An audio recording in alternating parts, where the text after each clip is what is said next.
தமிழகத்தில் நடைபெற்ற முக்கிய செய்திகள் சுருக்கமாக பார்க்கலாம்.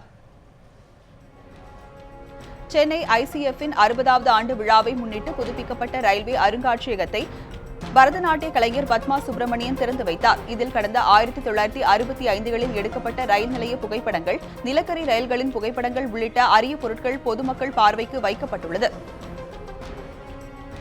தமிழகத்தில் மூடப்பட்ட 500 டாஸ்மாக் கடைகளில் பணியாற்றிய பணியாளர்களுக்கு அவரவர் கல்வி தகுதிக்கேற்ப அரசு நிரந்தர பணி வழங்க வேண்டும் என திருவாரூரில் நடைபெற்ற தமிழ்நாடு அரசு டாஸ்மாக் பணியாளர்கள் சங்கத்தின் மண்டல கோரிக்கை விளக்க கூட்டத்தில் வலியுறுத்தப்பட்டது.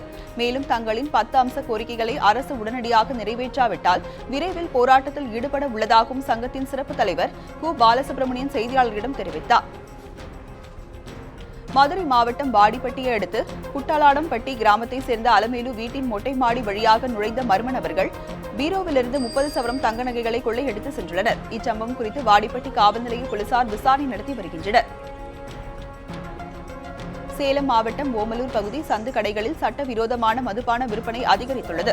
இதன் காரணமாக பொது இடங்களில் மக்களுக்கு இடையூறாக மது அருந்துவோர் எண்ணிக்கை அப்பகுதியில் அதிகரித்து காணப்படுகிறது. இந்நிலையில் காந்தி ஜெயந்தி தினத்தன்று நேற்று சட்டவிரோதமாக மதுபானங்கள் விற்பனை செய்த 5 பேரை ஓமலூர் போலீசார் கைது செய்துள்ளனர்.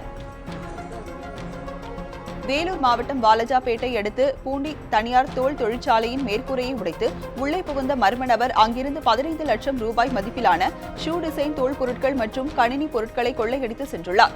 இந்த கொள்ளை நடந்தபோது தொழிற்சாலையில் இருந்த கண்காணிப்பு கேமராக்களில் பதிவான கொள்ளையனின் காட்சிகளை கொண்டு காவல்துறையினர் தீவிர விசாரணை நடத்தி வருகின்றனர்.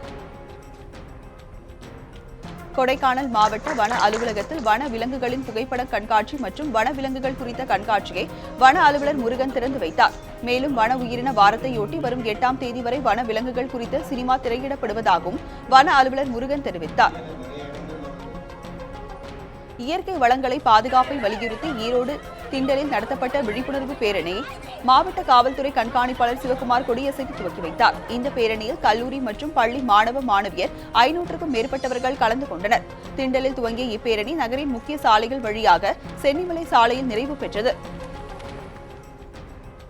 ராமநாதபுரத்தில் நடைபயிற்சியின் அவசியம் குறித்து பொதுமக்களிடம் விழிப்புணர்வை ஏற்படுத்தும் விதமாக நடை நல்லது என்ற தலைப்பில் நடத்தப்பட்ட வாக்கத்தான் போட்டியை காவல் துணைத் தலைவர் கபில்குமார் சரத்காரா கொடியசைத்து துவக்கி வைத்தார். இதில் வியாபாரிகள், பொதுமக்கள் உள்ளிட்ட 200க்கும் மேற்பட்டோர் கலந்து கொண்டனர்.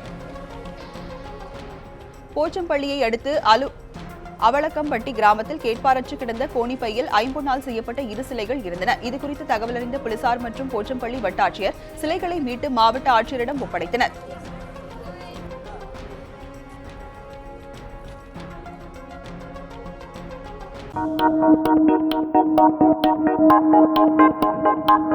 Thank you.